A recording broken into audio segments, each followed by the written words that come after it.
हो सका? क्या आदिवासी के पास खुद का सामुदायिक भवन हो सका? क्या आदिवासी के पास खुद का व्यापार हो सका? क्या आदिवासी के पास अपनी शिक्षा की व्यवस्था हो सकी? नहीं हुआ। क्यों नहीं हुआ, ये हमें सोचने की जरूरत है। हमारी व्यवस्था क्या है?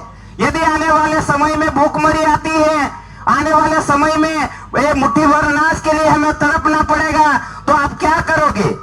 आज आप आने वाले समय में आप कैसे अपनी पीढ़ी को जिंदा रखोगे? क्योंकि जो गैर आदिवासी है उनके पास तो अपनी खुद की व्यवस्था है, उनका खुद का हॉस्पिटल है, खुद का व्यापार है, खुद का उद्योग है, उनके पास खुद की सामुदायिक भवन है, तो वो अपने समाज अपनी कौम को जिंदा रख लेंगे। लेकिन आदिवासी अपनी कौम अपने समाज को जिंदा कैसे रखेगा? इस बात पे हमको अमल करना चाहिए। इस बात पे हमको सोचना चाहिए कि हम अपने समाज को आगे कैसे जीवित रखेंगे, आगे शिक्षा कैसे दे पाएंगे, आगे व्यापार कैसे दे पाएंगे, और हमारे जल जंगल जमीन को कैसे बचा पाएंगे।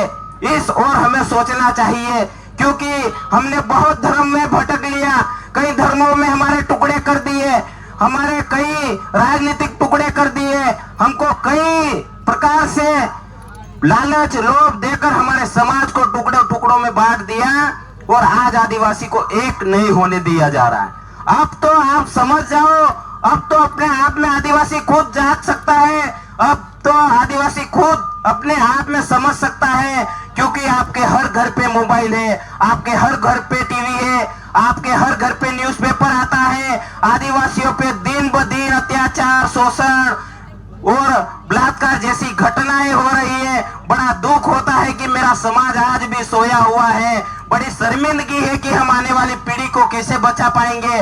बड़ी शर्मिंदगी है कि जब भूखमरी और अकाल जैसी स्थिति पैदा होगी तो हम हमारे कौम को कैसे बचा पाएंगे, क्योंकि हमारा समाज एक होना ही नहीं चाहता है। हमारा समाज अपने आप में सब जानता है, लेकिन सोच सुन के समझ के या पढ़ के या देख के उसको अनदेखा कर देता है। तो इसीलिए मेरा आपसे यही निवेदन है कि अपनी कौम को अगर जिंदा रखना है तो गांव-गांव जन जागरण कीजिए। जहां एक गैर आदिवासी का उदाहरण ले लीजिए और एक आदिवासी का उदाहरण ले लीजिए। यदि गैर आदिवासी के ऊपर अगर कोई अत्याचार, शोषण या कोई घटना घटती है तो पूरे देश में आंदोलन हो जाता है। ये उनकी एकता है। धंधा वो भी करते हैं, व्यापार वो भी करते हैं, अलग अलग वो भी रहते हैं, उनके बीच में भी बोलचाल होती है।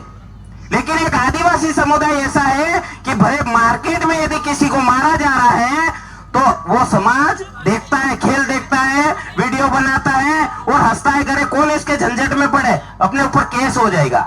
ये है हमारे समाज की स्थिति। लेकिन आज मेरा यही निवेदन है आपको, जिस धर्म में रहना रहिए, कोई सी पार्टी में रहना रहिए, किसी संगठन में रहना रहिए, लेकिन जहां हमारी कौम, हमारे समाज की बात आती है वहां एक हो जाइए। अभी भी वक्त है, हमारा जल जंगल जमीन भी हम बचा सकते हैं, हमारी व्यवस्था का निर्माण